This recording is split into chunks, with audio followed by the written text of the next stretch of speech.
Hey there, it's Tia, and today we are talking about US Nationals, which happened during this week. And oh my God, look, since the Russian skaters are gone, and with the ban still in place, pretty much all of my new favorite skaters are American. So obviously now watching US Nationals is something I absolutely care about. And in particular, in today's video, I'm just going to talk about my personal highlights from the men and the ladies. I do plan to keep this video fairly short. I am in the process of editing another video, and it's like 45 minutes long, and the editing is actually taking forever. So hopefully this will be a shorter video to give my brain a break. Anyway, let's talk about it. So firstly, let's talk women. And obviously, the first thing I need to mention with the ladies is that Alysa Liu is back. So she's back after retiring from competitive skating at 16, and she's been gone for 2 full seasons. And look, while Alyssa is so widely known and idolized, she wasn't someone I've followed. Like, I know of her name, but not really anything about her. This probably comes down to the fact that I only really got into figure skating during the 2021 season. And at that point, I only cared about the Russians. Look, I'll admit it. I was just too starlight glasses. But anyway, watching her skate for the first time at US Nationals, I'm in love. I am in love. After watching her short program, which again, I loved. I was blown away. I was just the choreography from the beginning, her jumps and her flexibility, especially after not skating for 2 years. And obviously, I'm pretty sure she came back sort of after about 1.5 years into training. But still, having had such a big break and being able to do all that is incredible. And oh my god, she skated to Lofi. She skated to Promises. Oh my god! I actually like when I realized who was singing because I was watching the skating and I was like starstruck by the skating. I wasn't even really paying attention to the music. But when I noticed it was Lofi, I was ecstatic. I was very happy. I do love the dress. It was simple but just elegant and pretty, and her smile. Just I've been drawn in. I've absolutely been drawn in by Alyssa Liu. And as a skater on the ice at US Nationals today, you can tell that she's matured, and you can tell as a skater that she's just happy to be back. And I'm happy for her. I'm happy that she's happy.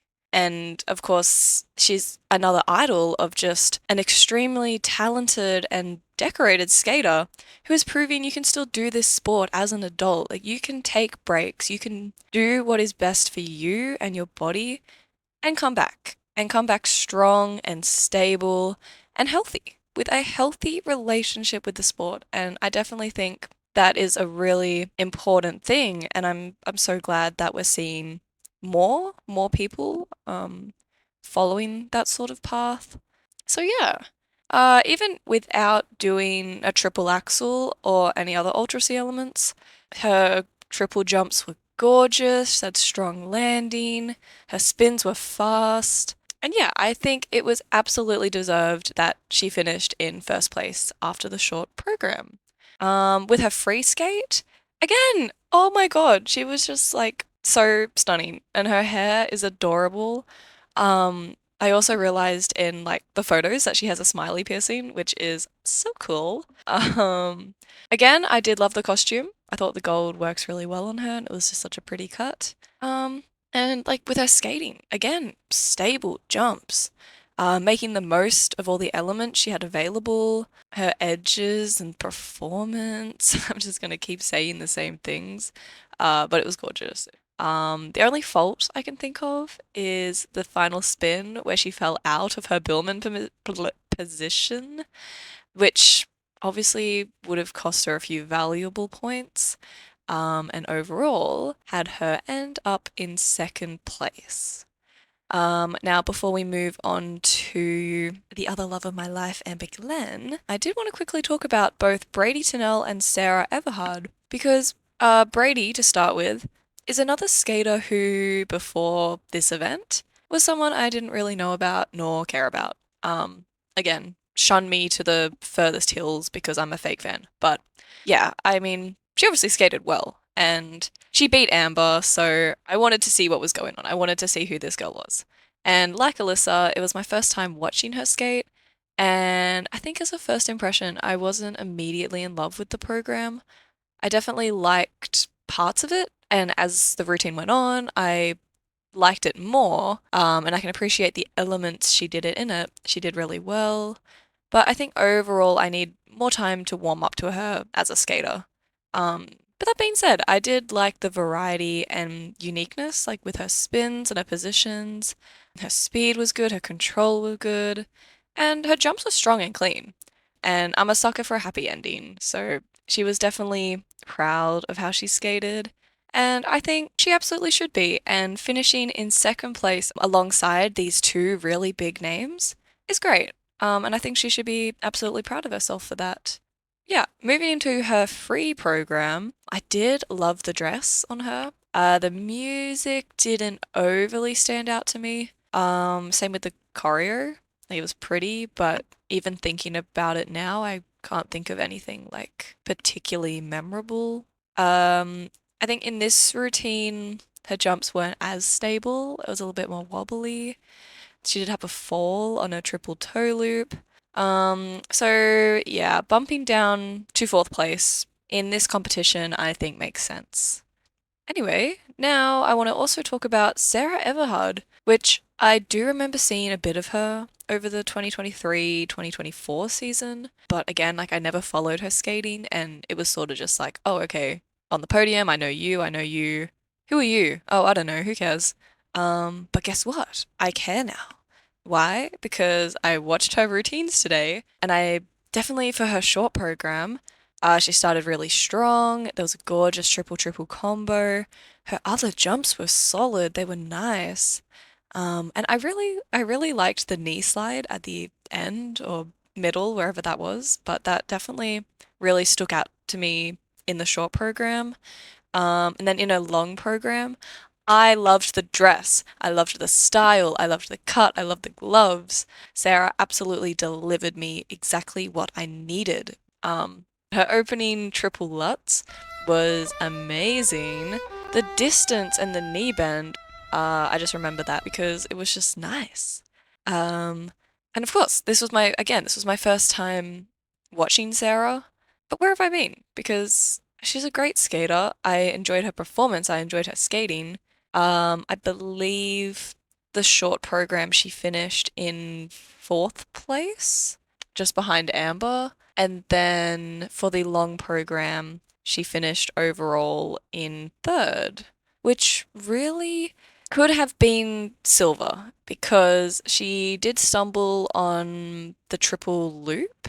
And again, like, I'm not sure how this would have worked out because she fell on the triple loop, which I believe was supposed to be a combination. But then when she did another triple loop later, she did that as the combination.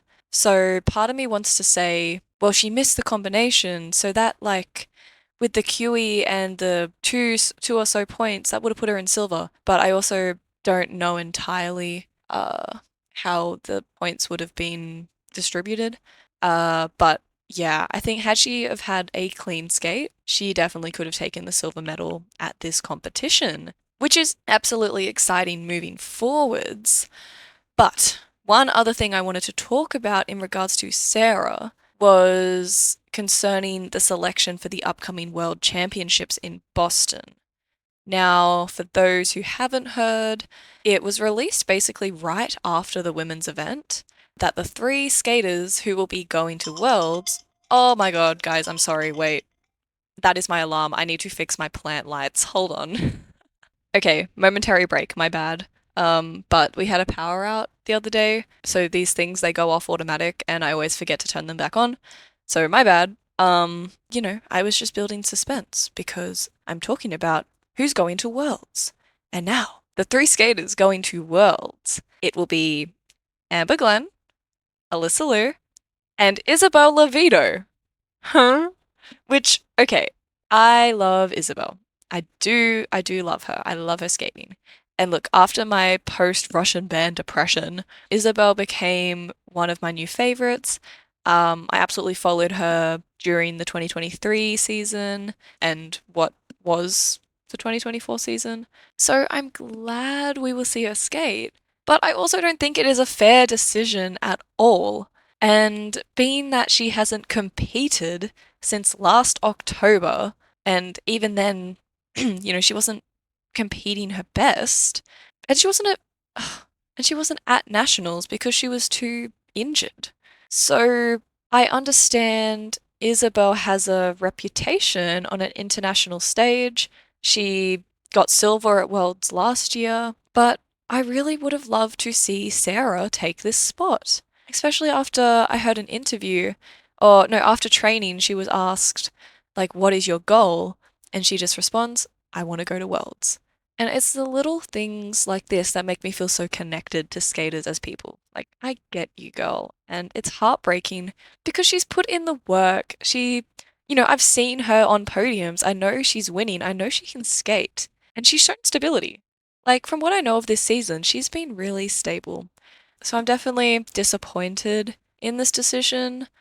Regardless, I wish Isabel the best, but I can definitely see myself becoming more invested in Sarah and following her progress to achieve this goal. So yeah. Now, I will talk about my idol, my queen, the divas of all divas, Amber Glenn.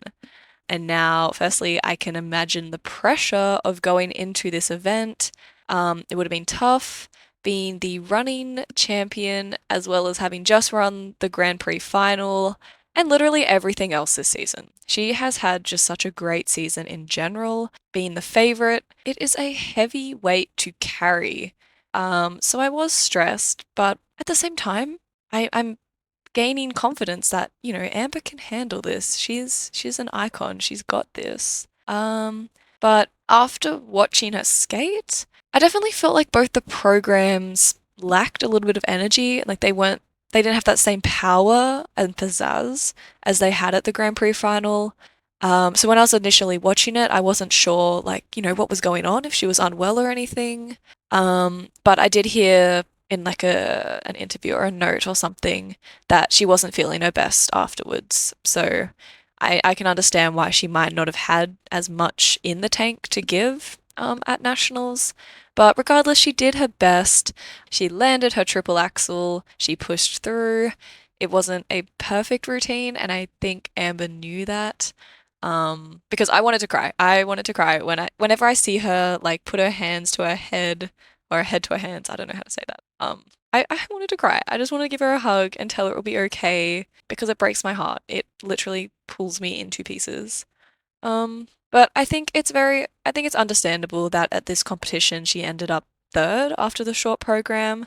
It was close, as I somewhat mentioned, because Sarah was 0.19 points behind her in fourth place. So it was definitely very tight between those top four spots.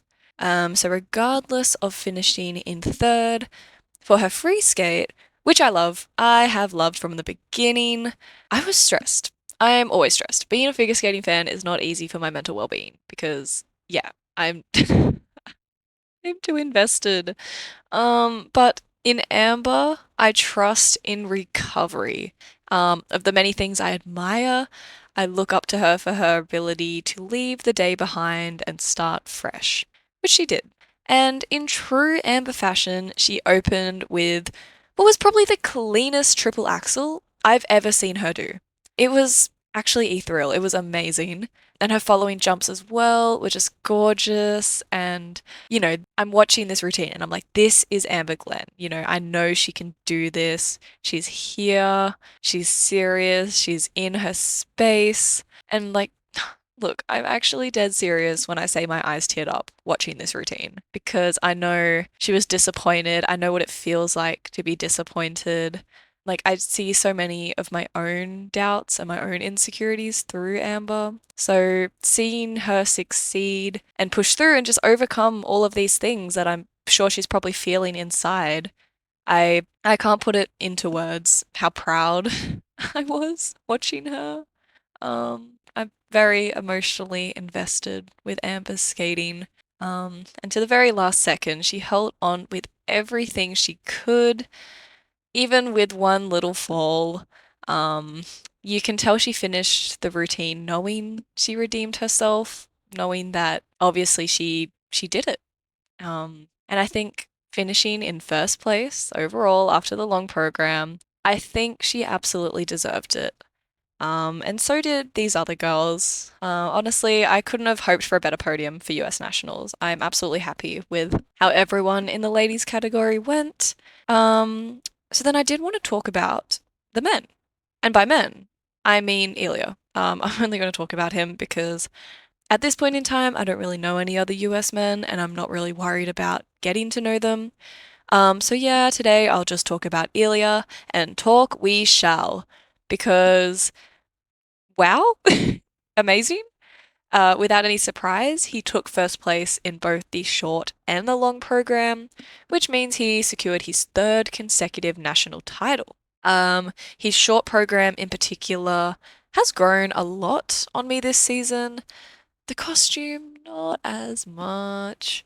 But as a skater, as a performer, he's just proving to the world day after day why he is a star. And aside from what we know is his out of this world technical content, his presence on the ice was emotional, it was powerful, it was big. We saw the blade feature again in his camel spin, which, if you saw my last video, you'll know why I thought that was really cool and that I like to see ice skaters like pushing the boundary in that way. But yeah, I've watched the performance a few times because it's just stuck in my mind, and I did really enjoy watching him skate. I find every movement just comes across, or it came across in a way that was so precise, yet so free and loose. And I think for the character that he is, I really think it fits him well. And then on the other side of things, for his free skate, just again, like, oh my gosh. Oh my gosh, in the sense of holy technical content, with a routine with 7 planned quadruple jumps. Also just components and ice presence. Amazing. I'm living for this routine. I love it. I love the costume. I love the music. I love everything about it. And it, like Amber, it was another kind of love at first sight situation for me. I've just always loved this routine. And yeah, like from the beginning, he was in character. He made the quad axle look like nothing. I actually needed to check that before I like wrote my script for this video because I genuinely thought it was a triple. It was so easily done that I was like, where's the quad axle? But no, that was a quad. And his other 6 quads were insane. And he fell. He didn't land all of them. He fell on the 7th quad, which was the quad loop. And that was scary. Under rotation falls are scary. So, yeah, wow. It was a shock. But he recovered well. It was a little stumble, but I wasn't worried. Or I was a little bit. I was a little bit worried, which is something I don't usually feel when watching Ilia. But regardless, he brought the passion, he brought the power, and the backflip. We know he does a backflip, but a one-footed backflip? I don't know if that was on purpose or not. It was a little bit shaky, so not the best we've seen him do. But if he was going for a one-footed landing, which obviously has been done by Sura Bonley, I don't know how to say her name, sorry. I don't really know if I've seen any men do a one-footed landing or just anyone in general since her. So that'd be cool. Definitely if he's attempting to do that. If he's planning to do that at Worlds, yeah, I would love to see a one-footed backflip. I want to see him nail all 7 of the quads. Because that's just history making in general. Like, how many world records can you pull out in one routine? Let's see. But anyway, focusing on now, I'm super happy with how US Nationals went. I had an amazing time watching it. And yeah, as I mentioned, I'm halfway through editing another video for my channel. It's taking so long. It is absolutely way longer than I thought it would be. But so far, I'm really proud about it. It's about Russian skating and like what's going on with the ban, where people are like 3A. Um, it's going to be an overview of the Grand Prix series as well as some predictions. So it's an absolutely jam-packed video, but I'm really excited to share it with you. So please like and subscribe if you want to be around for it. And for those who are just joining and made it to this end of this video today, thank you. I hope you had fun. And I'll see you all next time. Bye.